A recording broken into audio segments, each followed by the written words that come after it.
Assalamualaikum warahmatullahi wabarakatuh. Selamat datang kembali di mata kuliah statistika.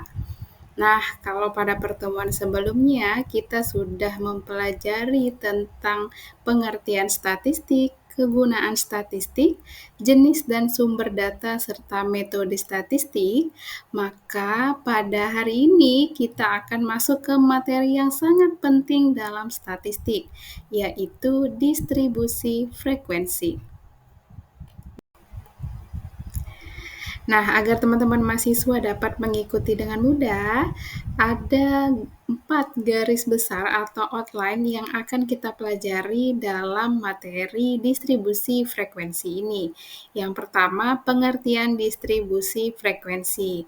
Jadi, nanti kita akan mulai dengan memahami apa sih sebenarnya distribusi frekuensi itu dan mengapa penting dalam statistika. Yang kedua, yaitu bagian-bagian distribusi frekuensi. Pada bagian ini, kita akan kenali komponen-komponen penting dalam penyusunan tabel seperti batas kelas, tepi kelas, dan frekuensi. Yang ketiga, ada tabel distribusi frekuensi.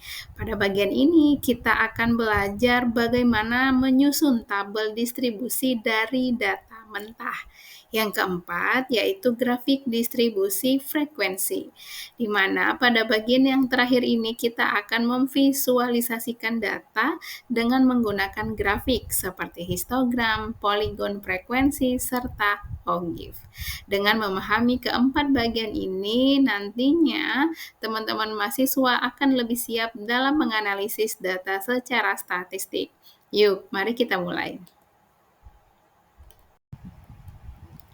Nah, apa sih sebenarnya distribusi frekuensi itu?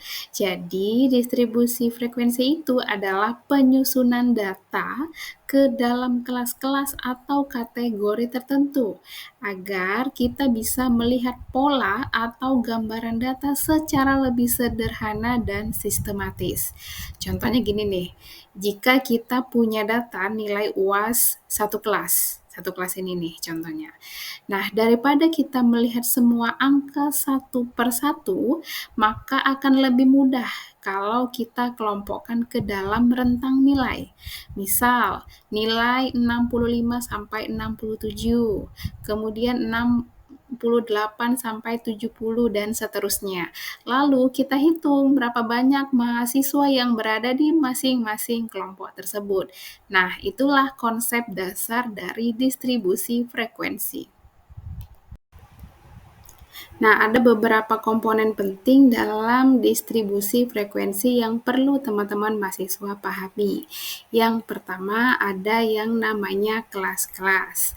Nah, kelas-kelas ini adalah kelompok data. Contohnya seperti yang telah saya sebutkan sebelumnya, nilai UAS yang ada dalam satu kelas. Misalnya kelas 65 sampai 67, kelas nilai 68 sampai 70 dan sebagainya. Yang kedua ada yang namanya batas kelas, di mana batas kelas ini terbagi menjadi dua, yaitu nilai batas kelas bawah dan batas kelas atas. Yang ketiga ada yang namanya tepi kelas. Tepi kelas ini merupakan nilai sebenarnya yang menjadi batas antara dua kelas. Biasanya untuk tepi bawah kelas itu diperoleh dengan mengurangkan batas kelas sebanyak 0,5 dan yang kedua ada yang namanya tepi kelas atas yang diperoleh dengan menambahkan 0,5 pada batas kelas. Yang keempat itu ada namanya titik tengah kelas. Nah, di mana titik tengah kelas ini merupakan nilai tengah dari masing-masing kelas. Yang kelima itu ada namanya interval kelas, yang keenam ada namanya panjang interval kelas, yaitu selisih antara batas bawah dan batas atas dalam suatu kelas.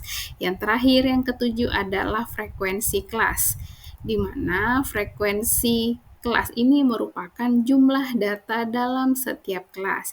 Semua bagian ini, ketujuh bagian ini akan membantu kita dalam menyusun tabel distribusi frekuensi yang tepat. Nah, untuk memahami lebih jauh, mari kita lihat contoh nyata dalam tabel distribusi frekuensi yang ada di dalam slide. Ya, ini ada diketahui tabel distribusi frekuensi tentang modal PT Samudra, di mana ada memiliki kelas-kelas. Yang pertama kelas 50 sampai 59 memiliki sebanyak 16 frekuensi, nilai 60 sampai 69 memiliki 32 frekuensi dan seterusnya. Nah, berdasarkan data distribusi frekuensi di atas, maka dapat kita ketahui bahwa banyaknya kelas dalam data tersebut adalah sebanyak 5 ya, atau ada 5 kelompok. Yang kedua, ada yang namanya batas kelas. Ya, jadi batas kelas dalam contoh data tersebut itu adalah 50, 59, 60, 69. Artinya, batas kelas itu merupakan seluruh angka dari awal atau data yang terendah sampai yang tertinggi pada setiap kelasnya. Ya. Yang ketiga ada yang namanya batas bawah kelas. Nah, jadi batas bawah kelas ini merupakan data terendah dari setiap kelas. Ya, biasanya ini posisinya data yang berada di sebelah kiri. Maka kita dapatlah bahwa batas bawah kelas adalah 50, 60, 70, dan seterusnya. Nah, sedangkan untuk batas atas kelas itu merupakan data yang tertinggi dari suatu kelas, ya, atau data yang berada di sebelah kanan. Maka kita dapatlah bahwa batas atas kelas dalam contoh di atas adalah 59, 69, 79, dan seterusnya. Nah, berikutnya yaitu tepi bawah kelas. Nah, jadi tepi bawah kelas ini kita dapat dari mengurangi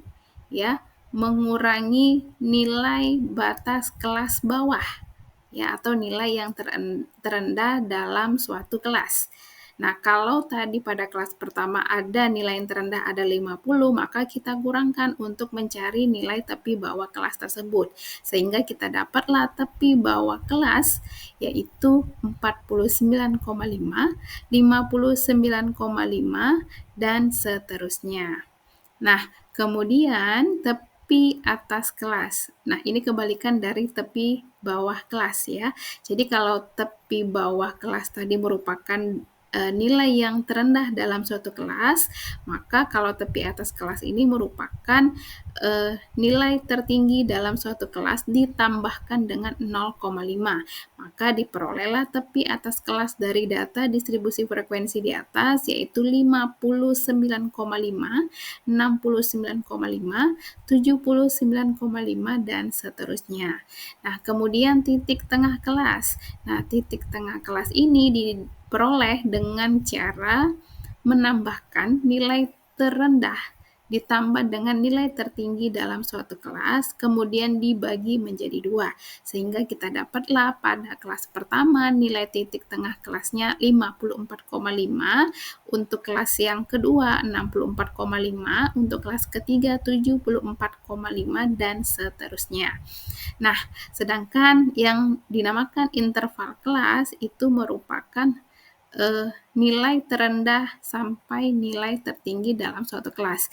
Jadi dalam hal ini interval kelas yang pertama adalah 50 sampai 59. Interval kelas pada kelas kedua yaitu 66 sampai dengan 69. Interval kelas pada kelas ketiga yaitu 70 sampai 79 dan seterusnya. Nah, sedangkan panjang interval pada setiap kelas adalah 10. Didapat dari mana? Dihitung secara manual boleh kita lakukan. Misal dari kelas yang pertama, yaitu dari 50. Dari 50 sampai 59 itu ada rentan nilai sebanyak 10. Ya, kita hitung misal dari 50, 51, 52, 53 sampai dengan 59, maka didapatlah panjang interval kelasnya adalah 10. Dan yang terakhir adalah frekuensi kelas. Nah, sudah jelas ya kalau untuk data frekuensi kelas yang kita peroleh dari contoh tersebut, di mana pada kelas pertama frekuensi kelasnya adalah 16, ya pada kelas kedua frekuensi kelasnya ada 32, frekuensi kelas pada kelas ketiga ada 20, dan seterusnya. Nah, kalau tadi pada contoh telah diketahui tabel distribusi frekuensi, lalu bagaimana kalau misalnya kita disuguhkan dengan data mentah? Bagaimana kita menyusun data tersebut agar menjadi data distribusi frekuensi? Nah, jadi ada 6 langkah yang harus kita lakukan. Yang pertama yaitu mengurutkan terlebih dahulu data yang terkecil hingga yang terbesar. Yang kedua, kita menentukan jangkauan atau range dari data tersebut. Bagaimana caranya? Dengan cara data terbesar dikurangi dengan data terkecil. Yang ketiga, yaitu menentukan banyaknya kelas. Ya, bagaimana caranya? Dengan menggunakan rumus K sama dengan 1 ditambah 3,3 log N. Ya, di mana K adalah banyaknya kelas, N adalah banyaknya data.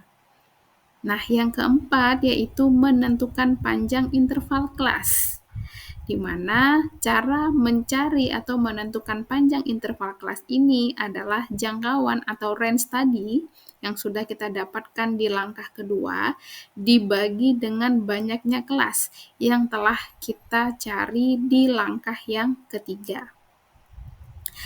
Yang kelima yaitu kita menentukan batas bawah kelas pertama. Dan yang terakhir kita menuliskan frekuensi kelas secara melidi dalam kolom terus sesuai dengan banyaknya data. Nah, agar teman-teman mahasiswa lebih paham, maka mari kita lihat contoh nyata penyusunan dari distribusi frekuensi dari data mentah. Nah, ini diketahui ada nilai UAS mata kuliah statistika ada 78, 72, 74. Jadi ini datanya masih mentah, artinya masih berantakan. Ya, ada berapa data? Ini ada 40 data.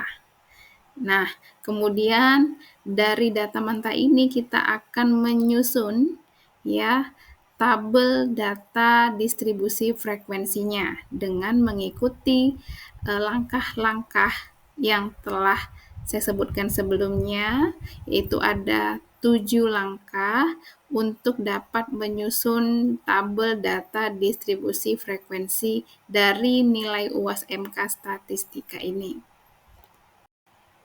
Nah, langkah yang pertama yaitu adalah dengan mengurutkan data dari yang terkecil hingga yang terbesar. Nah, ini ya, langkah pertama kita lakukan dulu. Jadi ini data sudah kita urutkan dari data yang terkecil yaitu 65 sampai dengan data yang terbesar yaitu 82. Nah, langkah yang kedua yaitu kita harus menentukan nilai jangkauan atau range dari data tersebut dengan cara data terbesar dikurangi dengan data terkecil. Nah, kalau data yang terbesar tadi adalah 82, kemudian kita kurangi dengan data terkecil yaitu 65, maka kita dapatlah hasil nilai jangkauan atau range dari data tersebut adalah 17. Nah, langkah ketiga kita diminta untuk menentukan banyaknya kelas dengan menggunakan rumus K sama dengan 1 ditambah 3,3 log N, di mana N itu adalah jumlah banyaknya data, ya tadi ada 40 data, maka kita masukkan ke dalam rumusnya K sama dengan 1 ditambah 5,3 sama dengan 6,3, ya, atau kita genapkan, ya, karena masih di bawah 6,5, maka kita genapkan menjadi 6. Maka banyaknya kelas dalam data tersebut adalah 6. Nilai 5,3 ini didapat dari 3,3 log 40. Nah, langkah yang keempat, kita diminta untuk menentukan panjang interval kelas. Bagaimana caranya? Yaitu dengan cara membagi nilai jangkauan dengan banyaknya kelas. Nah, tadi nilai jangkauan sudah kita dapat bahwa nilai jangkauannya adalah 17, kemudian banyaknya kelas atau nilai K-nya itu adalah 6.